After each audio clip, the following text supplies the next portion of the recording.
then you wouldn't be there and actually seeing what the students experience on a day-to-day basis. So what I'm going to do is I'm going to start sharing my screen, and I'm going to pull up a presentation. Now, little precursor about this presentation. Hello, anyone who is currently in the building. If you would like some coffee, we now have cups set out by the coffee machine. If you want to come back out to the front lobby. Okay, so I am going to, there's coffee here at Palmer Ridge for anyone that didn't hear that from Dr. Frank on the announcements. That's always part of being in a school. But so this presentation today, as you saw in the agenda, has a lot of initiatives. We are very excited about so much that's been going on since we last met. And we are just, there's going to be a lot of information coming your way. So I will do my best to respect time, but I have to just give a little bit of a warning that it might go over just slightly. But I sure hope that we can make up for that in the pathway conversations. So real quickly, just huge shout out to all of our industry partners throughout our spaces and in these rooms. Are people that are representing this variety of companies, right, of industry partners.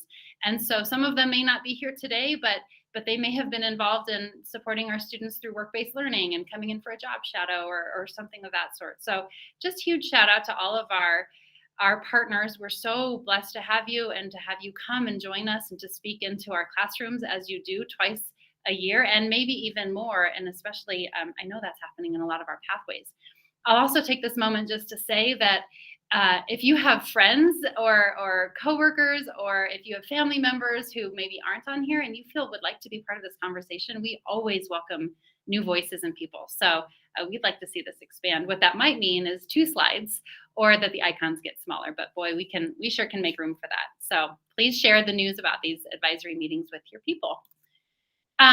Before we officially begin, there's some people I want to introduce and one person that I want to thank as we say goodbye. But over here at Palmer Ridge High School, we are welcoming in Mike Armentrout into our digital media and communications pathway. He's been teaching in this pathway this year. And he is a familiar face and a familiar name for Palmer Ridge High School and our entire community, because before this, he was a physical education teacher and the beloved football coach. So we are happy that he has transitioned into the CTE world.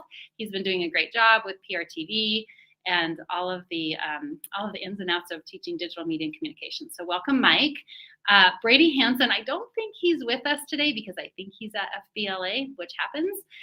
But he is a new Palmer Ridge High School teacher as well. He's teaching in the business pathway with Courtney Bushnell. And so he's been teaching personal finance and intro to business, and then some marketing classes. Like I said, he's been really involved in DECA and FBLA. He is new to teaching. He comes to us directly from industry. So he's drinking out of the fire hose a little bit, but we sure do appreciate what he's offered so far and how he's supported our students this past semester. He started in January.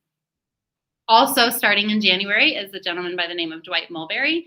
He is teaching with us over at Lewis Palmer High School, also new to us, and he has secured his credential and is leading students in welding currently and woodworking. And we're just really excited as that program expands to have his expertise. He comes, again, like I said earlier, from industry.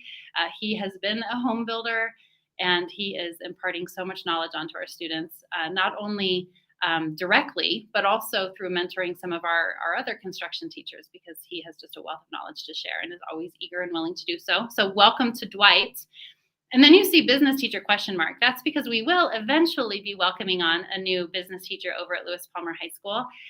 And that is because Byron Trop, who has been with us for just a couple of years now, has decided to move on from teaching business at Lewis Palmer High School. But we want to make sure we give a big shout out to him for all that he's done for the students and the programming over there. Most notable, I think, is his really great partnership with Rosie's Diner. So if you are an aficionado of Rosie's Diner like I am, he did bring to them a student-based proposal to bring on a menu item, and that was the Ranger Avocado Toast, which was delicious.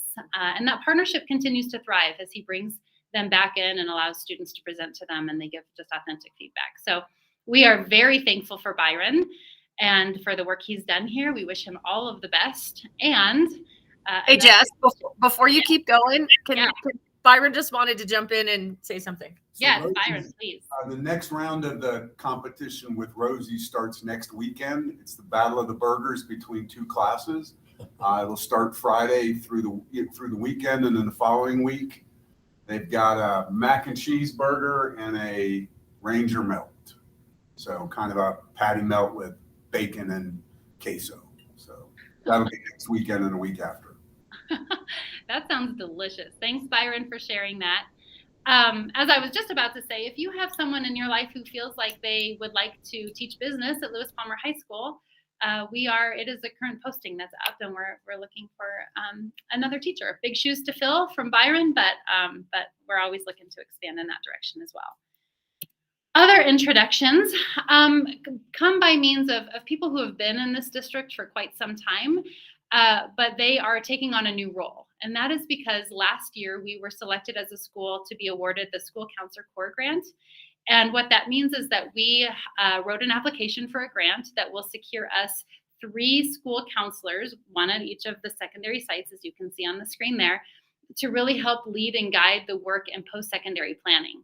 So college and career work, and just helping students to help find their passion and their path and lead them in that direction. So we have Emily Haleska doing that at the middle school, Robin Hudson doing that at Lewis Palmer High School, and Angie Dawson performing that task for us, or those duties for us over here at Palmer Ridge High School. So because of that, and because of their direction towards post-secondary planning, we're going to see them a lot more within our CTE spaces. So you may see them today popping into classrooms or into pathway conversations as listeners, but that's why they're there. So please extend a warm welcome to them. We are so excited about this grant.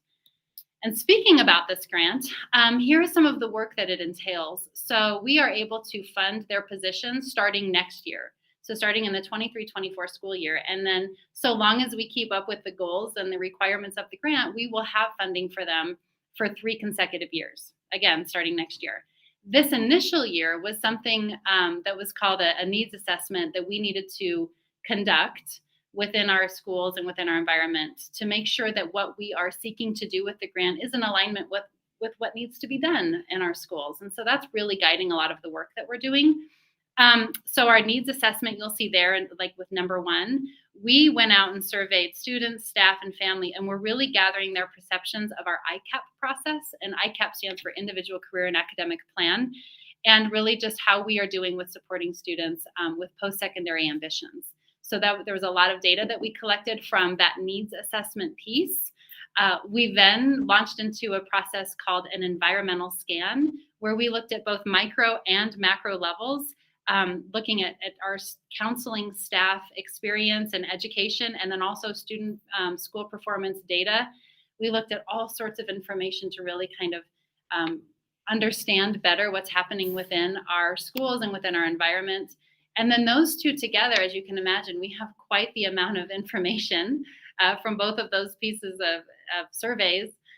We will be synthesizing those and doing some planning. What we know so far is that there is a desire for career fairs and for possible college fairs within our environments.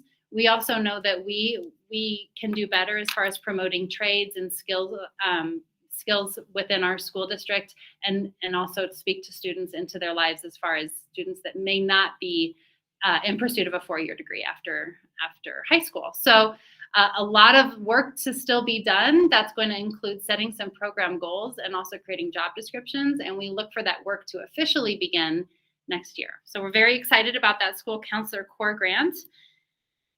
And then also another initiative that we've been working with this year. You guys may remember when we met back in October, we were talking about a portrait of a graduate and a portrait of an educator.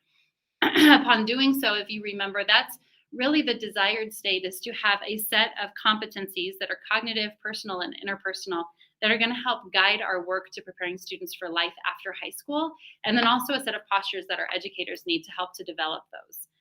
Eventually, the desired state is to have a graphic representation of what that might look like that will also become like a North Star for us and help us to really set initiatives, review curriculum. It will really kind of be a heartbeat of a lot of the decisions we make.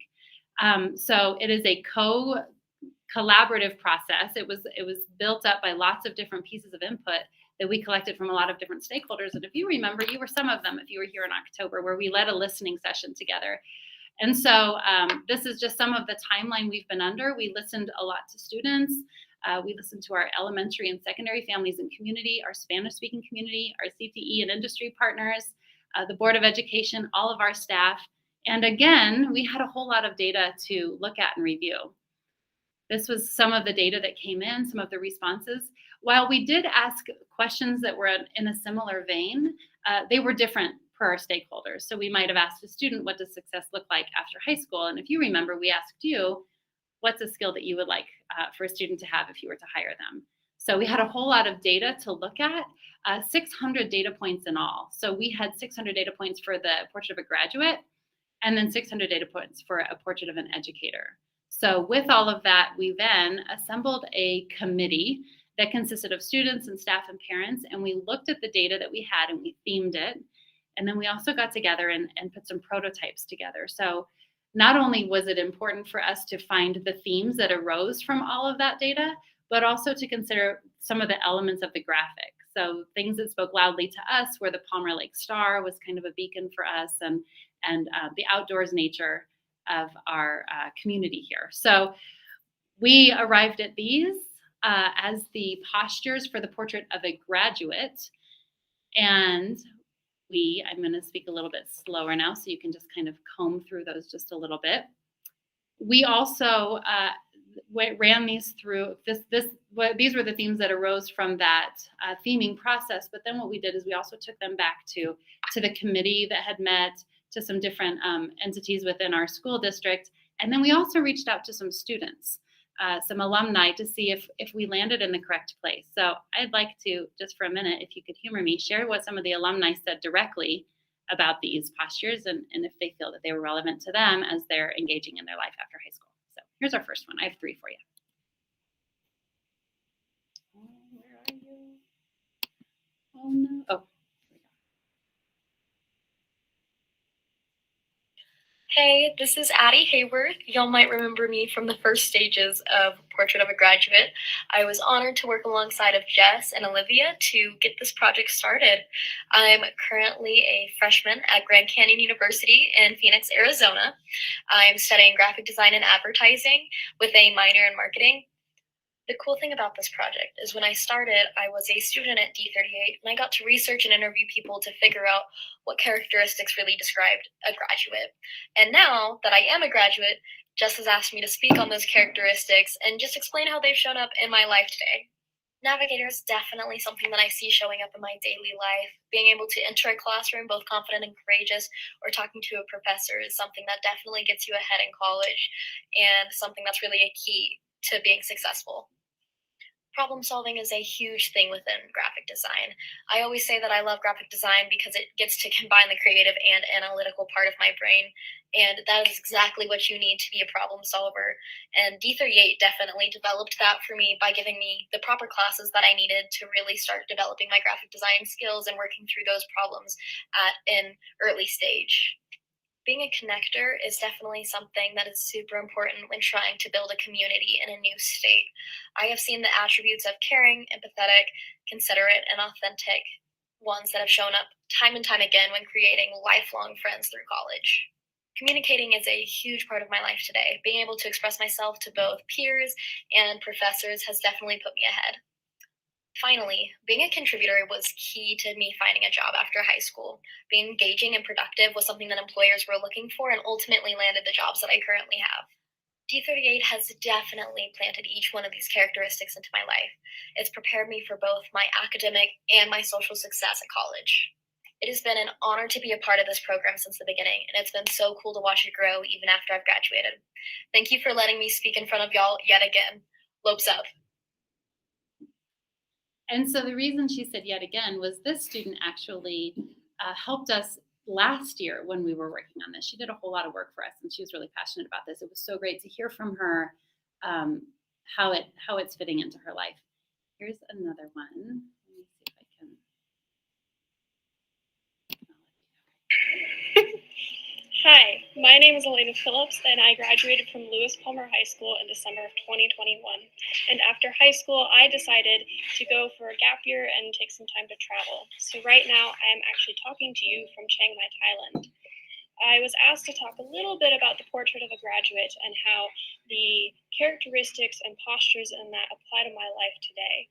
And I want to start with communication. Communication is a hugely important thing while traveling, especially being articulate. When dealing with language barriers and culture differences, it's incredibly important to be articulate in your communication. Connecting with people. I have had the privilege of meeting and connecting with so many people from all over the world and all walks of life.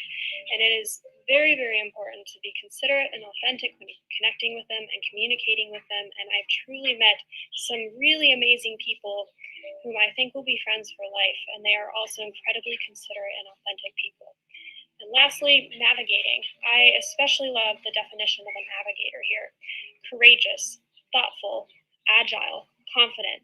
All are characteristics that I have used throughout my travels navigating the world, quite literally, especially when things don't really necessarily go the way I want them to, and I need to quickly find my way somewhere and quickly find a solution to something. All of these things, being courageous, thoughtful, agile, and confident, are incredibly important to that. So thank you so much, and I hope you have a wonderful Monday evening. So I know it's not Monday evening for those of you that might be thinking, wait a minute, I thought it was Friday morning. It still is. This was just presented for a board meeting. And then I'm going to show you the last one. Oops. I'm not sure. Hi, my name is Elena Phillips, and I graduated. Hello, Board of Education. Ms. McAllister, thanks for having me. My name is Ryan Eels. I am a class of 2020 Palmer Ridge graduate here in Washington, D.C. at my university, the Catholic University of America. And I'm super excited to talk to you guys about the portrait of a graduate. I'm really excited to have been a part of that. I think that the words that were chosen are exactly what it means to be a D38 graduate. Courageous and confident. I really feel that those two were things that they did a really good job of preparing us for, not being afraid to come out to DC, leave all my friends and family behind, and make the most of it. And it's been a really great choice doing that. Being balanced and engaged has made the college experience and life experience so much better. And the district gave us those tools. You know, I'm able to be a full-time student, have a job, Army RTC, clubs, and get to experience this awesome city that I'm in. So really grateful to be a D38 grad. Thank you for your time, and super excited for this project. Okay, so that kind of concludes the student perspectives that we were able to gather. And so, Hello, Board of Education. So here's the final product that we had arrived at so far. There are still some tweaks that may be made within our district as far as the graphic is concerned, but this is where we're at right now. So you will see the words that were listed on the screen in front of you that the students had just kind of spoken about, and you will see again the Palmer Lake Star. You'll see a lake because Tri-Lakes was important to the committee that had met that was representing our community. And then you'll see the posts. The posts of those signs are actually like a mosaic of the various schools in our district. So we're very proud of that. Like I said, there may be some tweaks and some adjustments that are coming, but directionally, that is where we are. So moving on to the portrait of an educator, these were the themes that had risen to the top. Again, these were run through a variety of people to just make sure that we had them correctly. And I'm going to pause for a minute so that you can see. As a reminder, these are the postures that we are seeking for our educators to have in order to support our students as they're preparing for graduation as well. And the image that has arisen from that work looks like this. Again, you'll see the Palmer Lake Star. You'll see Mount Herman, or a silhouette of Mount Herman, and then you'll see a compass. So that was the work that came from that committee. Again, the mosaic of the schools is around the circumference of the compass. So as you'll see, there's a call out kind of in the middle of Mount Herman that says that D38 provides educators with the time, resources, and encouragement and professional development necessary to support them in feeling successful, valued, fulfilled, and balanced in work and life. So like I said, these are really exciting milestones for us right now. And now the work is going to begin as far as how these live inside of our classrooms, inside of our decisions, inside of everything that we're doing, from interviewing new teachers to maybe even evaluating teachers, and to how we're teaching students and inside of our curriculum map. So we're excited for what's to come, and we just want to thank you very much for your participation in that process with us. It was very valued, and hopefully you see some of the work and some of your priorities have landed into these as well. So moving on, CTE. So I wanted to talk just a minute, and I am aware of the time, but I did want to spend just a little bit of time talking about what it means to be CTE. So we all know that CTE stands for Career and Technical Education, but behind the scenes, there are quite a few assurances that we need to make sure that we are meeting in order for our CTE programs to be approved and renewed by both the state and the federal government. So I just wanted to talk about these assurances really quickly. The first is access. Access is really just making sure that we are providing students with the opportunities to participate in our classes. So we know that learning happens best when there are a variety of perspectives and insights coming into our classrooms, and so we're particularly interested in access. Access also measures something called non-traditional enrollments, and so we do have to report to the state and the federal government when we have students in non-traditional career fields. So that would mean, as an example, female students in our construction program or male students in our biomedical sciences program. So we really do try to balance out the classes just for that variety of perspective. Advisory committees, that's why we're here. It is a requirement, but what we recognize here in D38 is that advisory committees really are the lifeblood of what's happening within our CTE programming. So the ways that you are all able to speak into our program, to inform us what's happening in industry, and to partner with us for work-based learning, that's what really helps our CTE programs to operate, essentially.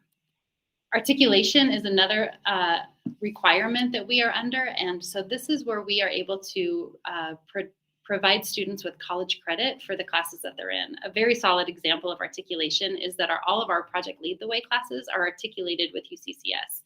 So what that means is that students who participate in the Project Lead the Way curriculum are able to then fill out some paperwork and then get credit for those classes on a UCCS transcript. Credentials, these are the teaching requirements that we need to have for our teachers to instruct in our classrooms. They need to not only have occupational experience, but also some education in the area. And so we are proud that every single one of our teachers right now is credentialed. Interestingly enough, I spoke earlier about Brady, and I spoke a little bit about Dwight and how they came directly from industry. There is an accelerated pathway by which teachers are able to receive a teaching certificate and able to teach in our classrooms coming directly from industry and not necessarily having to go through the traditional teacher education pathway. CTSOs stand for Career Technical Student Organizations. These are leadership opportunities that are co-curricular. So they are happening inside of the classroom with opportunities for leadership outside of it. These are not extracurricular activities. Again, they are co-curricular. So this really speaks to DECA and HOSA, FBLA. We have Skills USA. And we're really proud of what we're doing with our CTSOs and the opportunities students have within those. Facilities and safety. This is really just a metric to make sure that the classrooms and the spaces in which students are learning are optimally functional and safe. So it wouldn't make any sense for us to teach welding in a traditional classroom or construction in a traditional classroom. We need to make sure that it is a safe environment with the right power and the facilities are up to speed. Program of study is sequencing, vertical alignment that for us happens in middle school. We're very proud to have middle school programming on our CTE landscape, but it starts at middle school and then it can even extend beyond high school, as I mentioned earlier with articulation. So just vertical alignment of programming that where students can continuously develop their skills as they experience the higher level classes. And then work-based learning. Work-based learning, I know we all think of as internships, but there are so many different ways for students to experience work-based learning. One of them can be a job shadow, field trips, guest speakers, but then there are also 3 different categories of work-based learning. So in addition to internships, there is also something called industry-sponsored project, where Byron spoke of it earlier, where Rosie's Diner is partnering with our students to develop menu items and for them to engage in some marketing and some sales pitch. And then we also have school-based enterprises. And a good, clear example of that is what we're doing with our greenhouses over at Lewis Palmer High School, and then also what Courtney Bushnell is doing in her business classes here at Palmer Ridge High School through MoCo apparel with the selling of t-shirts and eventually hats. So those assurances are all required. Again, each program goes through an initial approval and then regular renewals. So we have to remain up to speed on these in order to continue with our program approval. When all of those are in order, then we become eligible for funding sources. So on the screen in front of you now, there are two main CTE funding sources, and then one that we'll talk about that we're exploring right now. So the main funding source that we participate in is called CTE. It stands for Career and Technical Act. It is a state resource and it's a reimbursement. It's available for both middle and high school. So what we are able to do is to, at the end of each year, provide the receipts for the expenses that we have incurred in each of our programs and submit for a reimbursement from the state. The other one is Perkins. That is a federal resource, and that's basically a grant. So it's a grant that we would write for special projects that we are trying to start to expand or do something new with. It can't ever replace anything that we have, and that's available for high school only. Something that we're now exploring is something called CDIP, which is in orange, and that stands for Career Development and Incentive Program. That is a state resource that is set to incentivize us, schools, to create opportunities for students to expand their post-secondary options. So one category of reimbursement that we can get is through internships. Another category that we can get is through our AP Computer Science A and Computer Science Principles courses. But the main one is through industry certifications. So if you think of CDIP as like a cascading waterfall, the money exists in Tier 1, and Tier 1 is through industry certifications that we're able to give students. And if there's any money left over, then it starts going down into internships and AP classes. Historically, all of the money has been already assigned out in Tier 1, so it hasn't ever gotten to those other tiers. But we're really starting to investigate that, and we are proud to have begun offering industry certifications in several classes, which I'll talk about in just a minute. For CTA, the Career and Technical Act, this table will show you just the past 6 years of our reimbursement. And what you'll notice is that there has been a decline in the amount that we got this year, pretty significant decline. And that is because programs are reimbursed so long as their expenses are greater than 70% of the per pupil allocation. So the decrease for the reimbursement in the 22-23 school year is a result of several of our programs having not met that threshold. Part of that problem, I guess, is that the per pupil revenue went up, so that 70% threshold went up. Another problem, although I hesitate to even call it a problem, is that our programs have expanded. We have so many students that are interested in CTE, and we aren't philosophically ready to start turning students away. And so when we have so many students, then our cost per student goes down. And then so we also, our expenses then just aren't at a point of getting us above that threshold. So this is that information in a graphical form. Moving on, here is our Perkins allocations over the past 6 years. This past year, we were able to really secure a lot of equipment for the LPTV program over at LP, and then also add in some embroidery machinery for the MoCo apparel that I had talked about earlier. And this table right here will show you that kind of allotment in a graphical form. And then, as I mentioned earlier, just in the past couple of years, we've really started to dabble in that CDIP reimbursement as well. And I'm really thankful that we have started to figure that out when we did, because as you can see on this graph, this is the total funded amount that we've been able to get in for our CTE programming. And without that purple line, which is CDIP, then our reality would be much different. So, so that's just kind of a little bit of the funding landscape that I wanted to share with you today as we think about new plans and initiatives for CTE programming in your pathway conversations. And so when we talk about CDIP, these are the credentials that we have either been offering or will begin offering here in the near future that are in alignment and that qualify for that CDIP reimbursement. So biomedical sciences, we plan to offer the base exam this spring.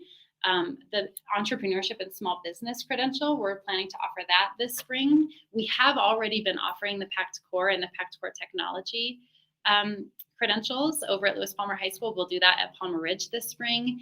And then Adobe Photoshop and InDesign, we've been doing at Palmer Ridge or at Lewis Palmer High School. We'll start doing that next year. Fusion 360 is in play right now at both high schools as well for our STEM pathway. And then Python will come into play next year. So you can see that we are expanding our delivery of credentialing. And it really isn't only because we're looking to increase our CDIP reimbursement. That is an incentive, of course. It's developed to be an incentive. But more than that, it really provides students with a great opportunity, something amazing to add onto their resume, and can really help qualify them even for employment, sustainable employment while they're in college, if that's their desired route. So we're really excited about this. And I think this is probably a topic of conversation in a lot of your pathways today. And moving on. So speaking of your pathway conversations today, in each of your agendas, we have developed these pathway plans. And this is just an example of one, so I can call out some of the features that you'll see. So you will see in each of the pathway plans, if there is one asterisk next to a class, then that is a class that denotes that there's an industry certificate associated with that class. If there are two, then that denotes that there's an articulation agreement with an institution of higher education. So Pikes Peak State College, not community college anymore, or UCCS. This is really a visual representation of the trajectory that students go through. Now, these are subject to change, and this very one is likely to change soon because it's up for renewal and we're making some adjustments. But this really speaks to that program of study that I talked about, one of those assurances, the sequencing that students go through. Another feature I'd like to draw your attention to, especially on this one, is something that you see called capstone. So capstone is in this one, and it is soon to be in all of the other pathways because it is especially intriguing to us right now as we are looking for potential ways to maybe create an eventual CTE facility expansion. So we are really tapping into this idea of capstone because that could really help us to explore that idea a little bit further. Along the lines of that idea, I have had the benefit of working with several CTE programs, and when they start to collaborate amongst themselves is where the magic really happens. So a current idea or a proof of concept that is certainly in its infancy right now is to create a schedule and a space that simulates a work environment. So it would be basically a school-based enterprise that would enable capstone students of all pathways to come together and create and deliver a menu of goods and services to deliver to our community and to its customers. So one of these examples would be a MoCo apparel, right? So I've been talking about that a little bit throughout this, but as you'll see, I'm wearing, I don't know if you can see it, a CTE shirt. Well, this was developed and made by MoCo apparel. There are probably people wearing this shirt in your environment as well. And I, as a customer of MoCo apparel, came to them with the desire to celebrate our CTE teachers and people who have been highly influential in our district about CTE. And they developed the logo, they presented it to me, they gave me a quote, I agreed on the quote, I paid them, so I became a customer. And so that, you can imagine then that in order to do that, with each of the pathways, there's gonna be an investment of equipment that we need. And so I guess what I'm hoping today, and I actually did already add it into each of your agendas, is maybe there can be a conversation in your pathways today as far as what that might look like for your pathway. What good or service do you think could actually happen inside of a school-based enterprise in which multiple pathways are getting together, the capstone students are getting together and working on something like this? And then furthermore, what equipment would be necessary? So that is just a little challenge to you. And I will say that if in the event that it doesn't get to that place on the agenda, I did put it at the bottom, and I do realize I'm going over. But if you have good ideas about it and you want to talk about it outside of this meeting, please reach out to your point of contact listed on the screen in front of you now, or myself. So we are always willing and interested in hearing these ideas that you might have. And please also know that at the end of this meeting today, I will be sending out a survey as to how the meeting and the conversations have gone and what we could do, how we could improve. I'm also going to be asking the question of who might want to participate in a discussion about a possible CTE facility expansion. And then we can have that conversation as well. So part of that grant that I mentioned, it is due May 15th, is also having partners and a partnership. And so I've been speaking to lots of different partners, primarily, of course, our Chamber of Commerce, who is interested in partnering with us, of course, interested in learning more. And so I'm just gonna pass it on back to Terry to close us out, but also talk maybe a little bit about any other opportunities or experiences or partnerships that you envision with the Chamber. That's really an open-ended question, and I'm very excited about that because I just want all of you guys to know that we are here for you. So if you need a particular industry partner, and I know there's a lot of parents involved in the district that might be in these different sectors that you're looking for, but we have contacts with so many people. And if we don't know people directly, I'll know the one person to talk to them to know them directly. So I just want you guys to reach out to me at any point if you're going, who do you know who does this, or who do you know that's in this industry, or who would be a great partner for XYZ. So our connections are pretty endless, and we just want to make sure that regardless of whether we're chairing this committee or not, as a Chamber of Commerce, we absolutely always support our local school district, and we think you guys are the best. And so we want to be here for you guys to, reach out to us in any way that we can. So come up to us with some ideas, and we'll definitely help you through them. Great. So what you'll see on the screen are some tentative dates for our next meetings. If you want to write them down, October 27th for our fall meeting, March 1st for our spring meeting. And as Terry had mentioned, we are available for any questions, follow-up, anything that we can do to continue to re-energize and support and keep the momentum going with our CTE programming. This is my last slide. So I thank you for allowing me to go slightly over today. I am excited to hear how the conversations go in each of your pathway presentations. Like I said, you'll have some visitors here. Ms. Wetstein and myself will be walking around. We will bring Ms. Hayes up to the business one because she's interested in what's happening in the business pathway. And I hope to make my way over to